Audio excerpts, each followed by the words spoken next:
अब देखो जो है ना शब्द शुद्धि वाला जो टॉपिक है ना, इस शब्द शुद्धि वाले टॉपिक में अपन 21 पैटर्न पढ़ेंगे जिनकी वजह से क्या होता है, शब्द है ना अशुद्ध होता है। ठीक है ना।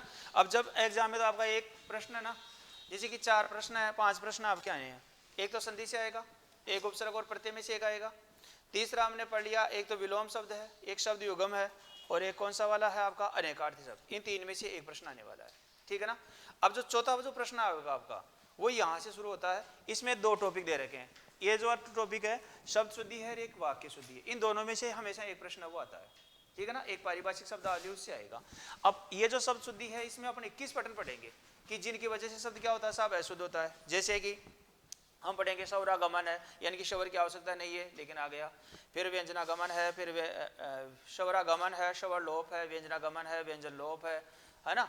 इसी प्रकार से रह के स्थान पर री का प्रयोग, री के स्थान पर तरह का प्रयोग, तरह के स्थान पर तरह रह का है इसका प्रयोग है। फिर संधि संबंधी, उपसर्ग संबंधी, प्रत्यय संबंधी, हलन संबंधी, विसर्ग संबंधी, मात्रा संबंधी। इस प्रकार की जो 21 पैटर्न है इनको लेकर हम बात करने वाले हैं कि इस प्रकार से शब्द क्या बनता है, साहब अशुद्ध है वो बनता है। इनमें कुछ ऐसे शब्द होंगे जिसका तो संधि वगैरह उपसर्ग है, प्रत्यय है, इनसे काम चल जाएगा, और कुछ शब्द ऐसे होंगे जो मूल रूप में होते हैं, उनको हमें याद करना होगा। तो पहला पैटर्न आपका शवरागमन के कारण। शवरागमन के कारण, शवरागमन के कारण है यानी कि शवर की आवश्यकता नहीं है लेकिन फिर भी उसका आगमन हो गया तो शब्द क्या बन गया साहब, अशुद्ध ना वो बन जाता है ना। तो जैसे कि शब्द आएगा हमारे पास में अत्यधिक, इसका जो शुद्ध रूप होगा वो होगा साहब अत्यधिक है ना, वो होने वाला है। अत्यधिक ही क्यों होगा, क्योंकि ये शब्द बनता है अति प्लस अधिक से। अति प्लस अधिक है उससे क्या बनता है, अत्यधिक है ना वो बनता है।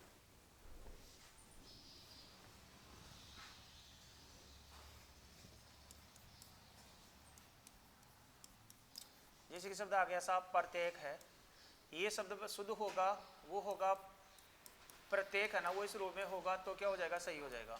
क्योंकि ये शब्द बनता है प्रतिधन एक है ना, उससे क्या बनता है साहब आपका प्रत्येक वो बनता है। ऐसे शब्द आएगा अनाधिकार, अनाधिकार जो शब्द है वो भी बनेगा अंधिकार है ना, वो बनने वाला है। अंधिकार से बनेगा, क्यों बनेगा, ये बनेगा साहब अन प्लस अधिकार, अन प्लस अधिकार से क्या बनता है आपका अनाधिकार है ना वो बनता है। तो इस प्रकार से शब्द है ना वो आएंगे, इस प्रकार से जुड़ते हुए चलेंगे। अब मैं वो कराने वाला हूं जो एनसीईआरटी वाली जो किताब है ना अपनी 9 से 12 में किताब चलती है, उसमें जो भी दे रखा है सारे शब्द ना वो करवा देते हैं, क्योंकि उनसे ही प्रश्न आता है और वो इनसे ही पूछेगा। तो इस प्रकार से आएगा। कौन सा वाला, ये अंधिकारी बनेगा, क्यों बनेगा, क्योंकि अधिकार शब्द है ना ये संस्कृत का, तो ये अनुपसर्ग भी संस्कृत का ही लगेगा, इसलिए मिक्स नहीं होगा। ऐसे आता है गत्यावरोध, इसका जो शुद्ध रूप होगा वो होगा गत्यावरोध। गत्यावरोध है वो होने वाला है। ये क्यों होगा कि ये शब्द बनता है गतिदन अवरोध से।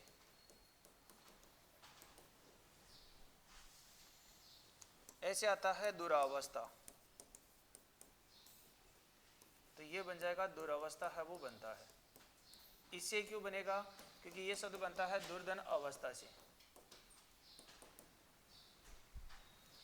ऐसे आता है अधीन, इसका शुद्ध रूप होगा साहब अधीन। यही क्यों होगा, क्योंकि ये शब्द बनता है अधी प्लस इन से बनता है अधीन।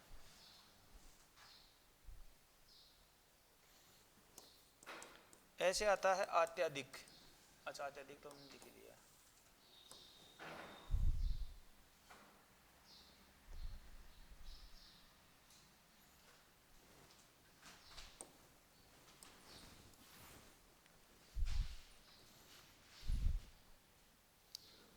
जैसे कि आता है साहब भागीरथ,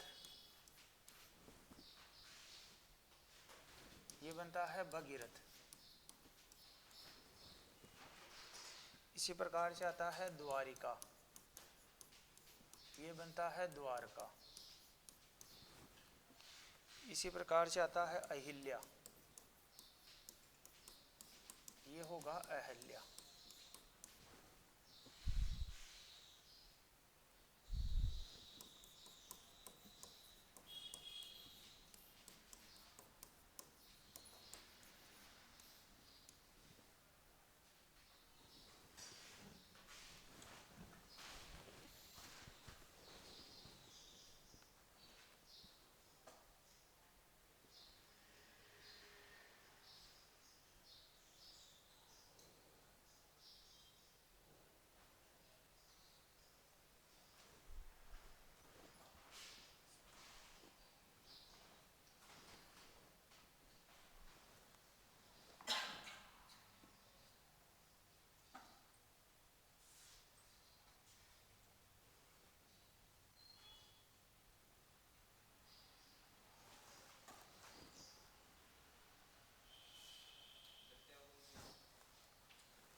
गत्य अवरोध है ये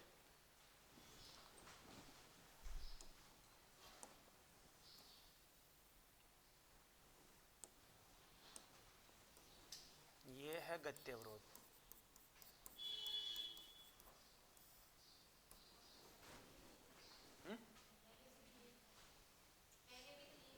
यही था वो, क्या वह है ना, वो थोड़ा बड़ा लिखा हुआ था तो स्पष्ट दिख नहीं रहा था इसलिए।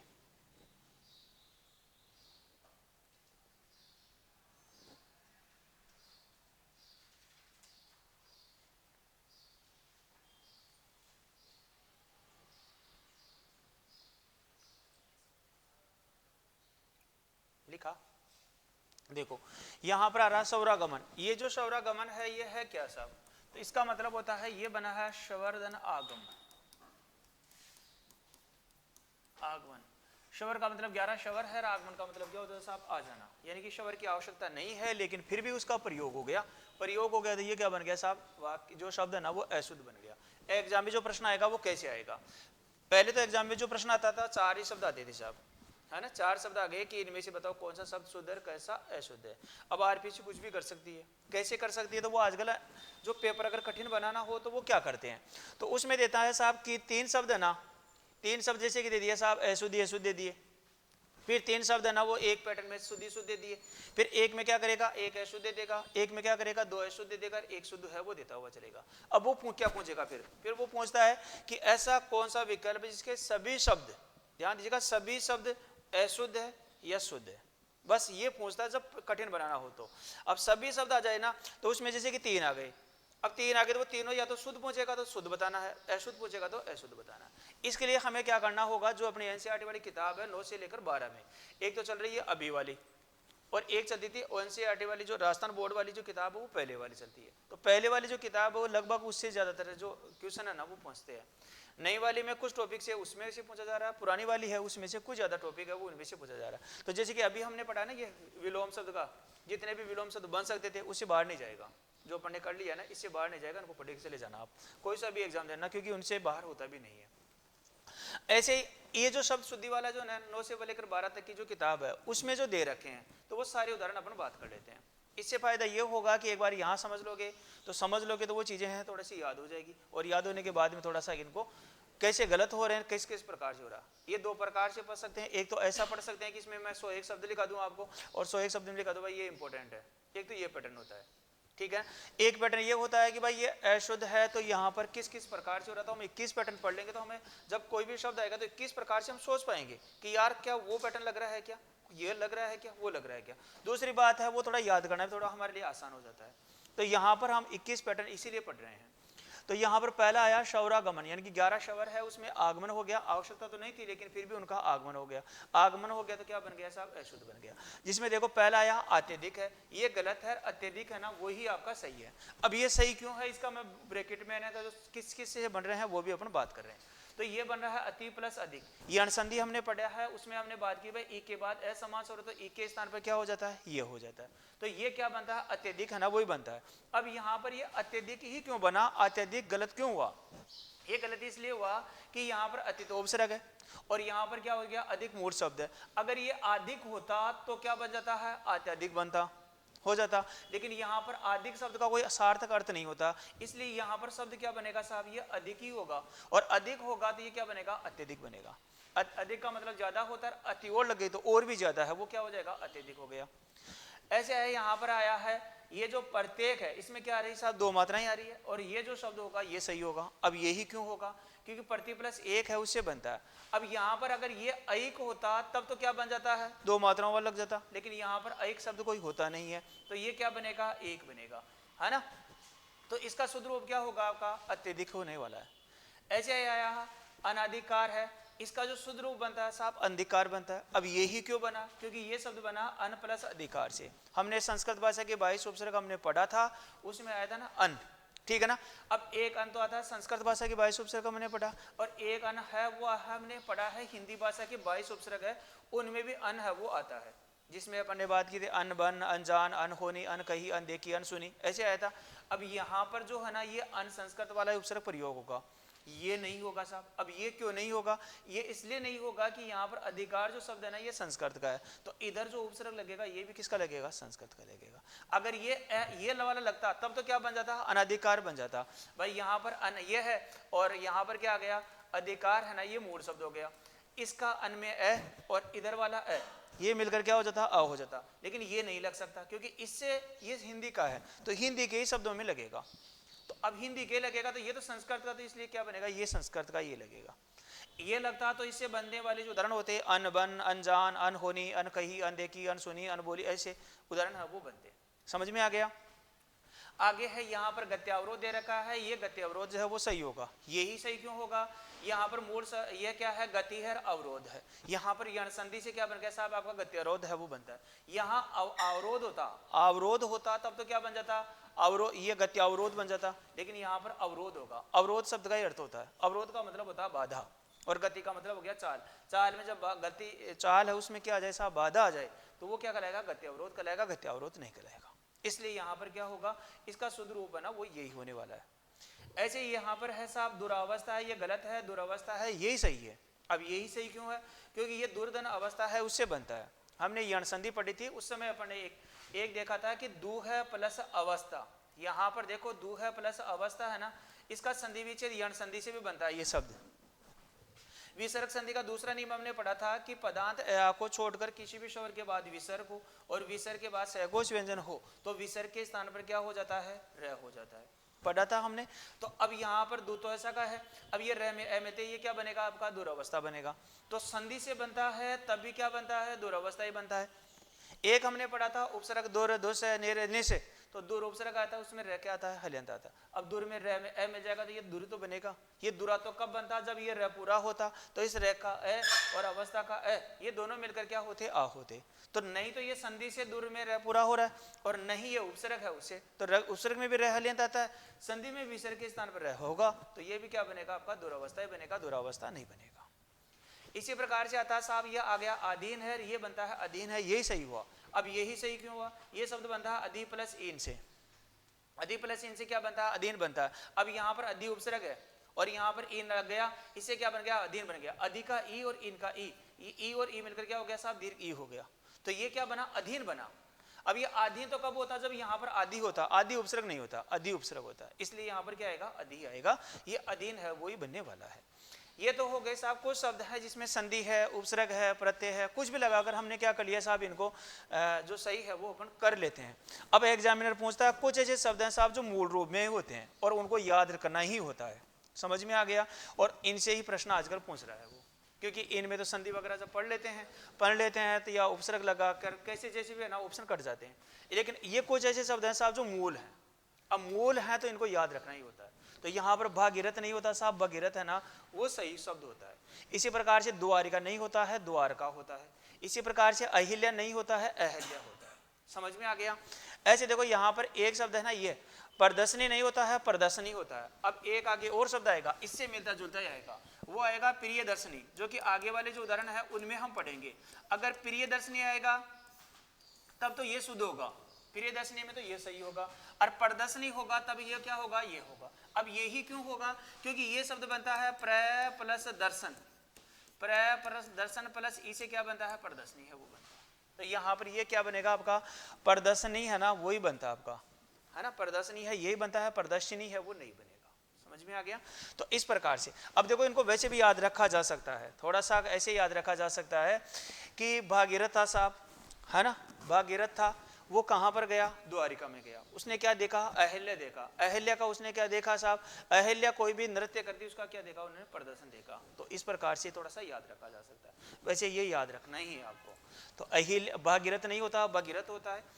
द्वारिका नहीं होता, द्वारका होता है। अहिल्या नहीं होता, अहिल्या होता है। प्रदर्शनी नहीं होता है, प्रदर्शनी होता है। ठीक है ना? और ये इस प्रकार से बन जाएगा। तो ये पहला पैटर्न हो गया शवरागमन, कि इनमें शवर की हमें आवश्यकता नहीं थी लेकिन आगमन हो गया। जैसे कि यहाँ पर आ गया, यहाँ पर आई आ गया, ना में आ गया, यहाँ पर रा में आ गया, यहाँ पर ई आ गया। तो इस प्रकार के कुछ ऐसे शब्द हैं जहाँ पर उपसर्ग की कोई भी शवर की आवश्यकता नहीं है, प्रयोग हो रहा है तो गलत हो गया। ठीक है ना? ये हो गया पहला पैटर्न। अब चलता है साहब दूसरा पैटर्न। दूसरा पैटर्न आता है शवर लोप के कारण। स्वर लोप के कारण। 11 स्वर है, इनमें से कुछ स्वर है उसका अगर प्रयोग नहीं होता है तो शब्द क्या बन जाता है साहब, अशुद्ध नाभु बन जाता है। तो दूसरा आ गया पैटर्न स्वर लोप के कारण।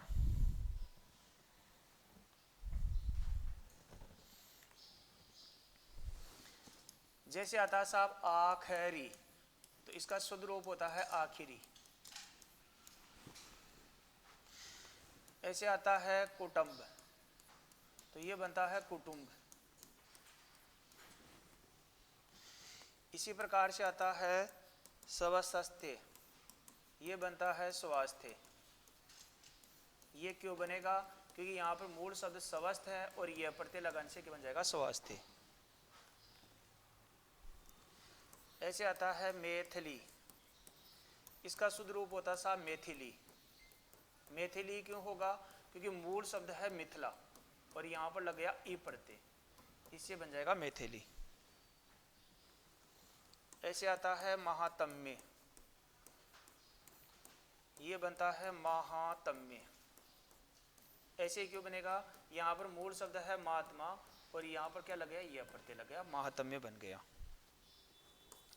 ऐसे आता है अतिशयोक्ति,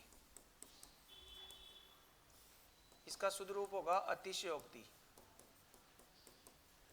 अब यही क्यों होगा, क्योंकि यह शब्द बनता है अतिशय धन उक्ति से।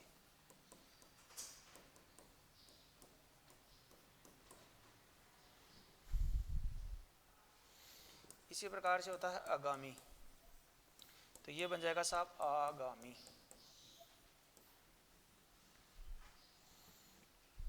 ऐसे आता है जलूस, तो इसका शुद्ध रूप बनता है जुलूस।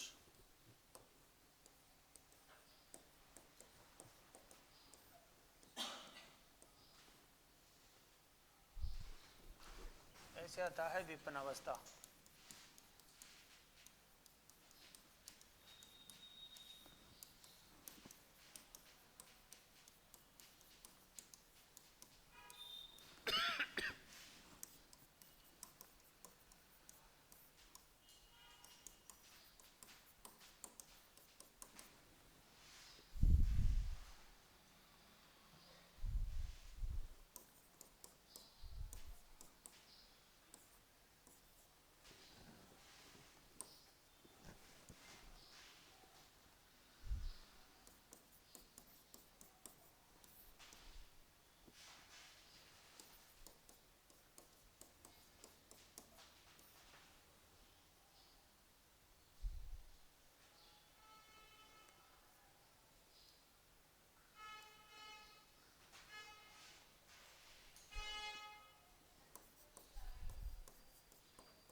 लिखा।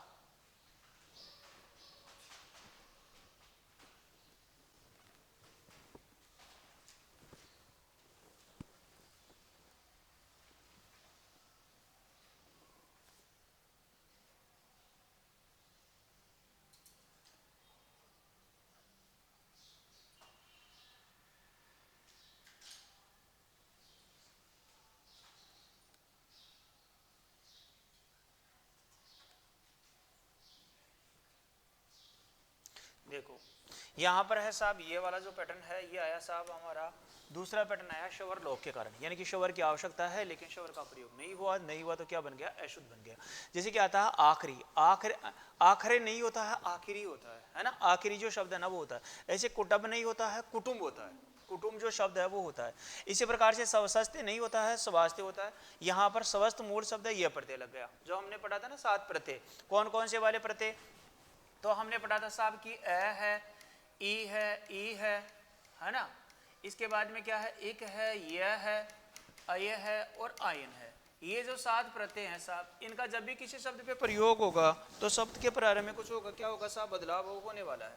क्या बदलाव होगा, तो शब्द के प्रारंभ में होगा साहब, अगर प्रारंभ में अ आता है तो किसमें बदल जाएगा, आ में। अगर ई और क्या आता है साहब, ए आता है तो बदल जाता है ऐ में। अगर ऊ आएगा या ओ आएगा तो वो बदल जाएगा किसमें, औ में। और कोई भी शब्द है उसके प्रारंभ में री आता है तो वो बदल जाता है किसमें, आर में। ऐसा बदलाव हो जाता है, ठीक है ना। यहाँ पर जो मूल शब्द है वो क्या है, स्वस्थ शब्द है, यह प्रत्यय लगा गया। अब देखो यहाँ पर यह प्रत्यय है, इसका मतलब यह है, तो अब यहाँ पर शब्द के प्रारंभ में क्या होगा, अ आता तो वो किसमें बदलता है साहब, आ में बदलेगा। तो यहाँ पर शव का क्या बन जाएगा, स्वा हो जाएगा। दूसरी बात हमने बात की थी भाई, ये से जो भी पहले वाला शवर होगा, उस जो भी वर्ण होगा उसमें जो भी शवर होगा उसका लोप हो जाएगा। तो अब यहाँ पर ये में से जो थ है, थ में से ए का लोप हो जाएगा, तो ये क्या बनेगा आपका, स्वास्थ्य बनेगा। और यहाँ पर क्या दे दिया आपका, स्वास्थ्य है वो दे दिया। तो यहाँ पर क्या है, आ का प्रयोग होना चाहिए था लेकिन नहीं हुआ क्योंकि शवर लोप रहा, तो ये क्या बन गया, अलग गलत बन गया। ऐसे आता है मैथिली है ना, वो गलत होता है, मैथिली शब्द सही होता है। अब यही क्यों होता है, मूल शब्द है मिथिला, मिथिला शब्द में क्या लग गया साहब, ई प्रत्यय लग गया। अब ई लग गया तो यहाँ पर मी है ना, तो मी में क्या आ रहा है, देखो ई आ रहा है, ई आ रहा तो किसमें बदलेगा, आई में। तो ये क्या हो जाएगा, मी का तो मे हो जाएगा, जो भी यहाँ भी दे रखा था। यहाँ पर ठीक है ना, वो तो मध्य वाला वर्ण है तो ऐसा कैसा जाएगा। अब यहाँ पर ल है, इसे पहले वाला वर्ण कौन सा है, ला, तो ला में जो भी शवर है उसका लोप हो जाएगा। तो ला में आ का लोप हो गया, फिर क्या लग गया साहब, ई लग गया, तो ये क्या बन गया, मैथिली बन गया। तो ये मैथिली जो शब्द है ना वो सही होगा, ये गलत है साहब। यहाँ पर आता है ऐसे, ये महात्म्य जो शब्द है ये गलत है, महात्म्य है ये सही होगा। अब यही सही क्यों होगा, मूल शब्द महात्मा है, ये प्रत्यय लग गया। अब मैं का क्या हो जाएगा, अ है, बदलेगा किसमें, आ में, क्योंकि यहाँ पर क्या लग रहा है, ए प्रत्यय लग रहा है। तो ये मैं का तो माँ हो गया, हाँ ऐसा कैसा गया, तैसा कैसा गया। अब मैं है, ये से पहले वाला वर्ण कौन सा है, माँ, माँ में आ है, आ हट जाएगा तो मैं क्या बचेगा, आधा, और आगे ऐसा कैसा गया। तो ये क्या बन गया आपका, महात्म्य है ना वो बन गया।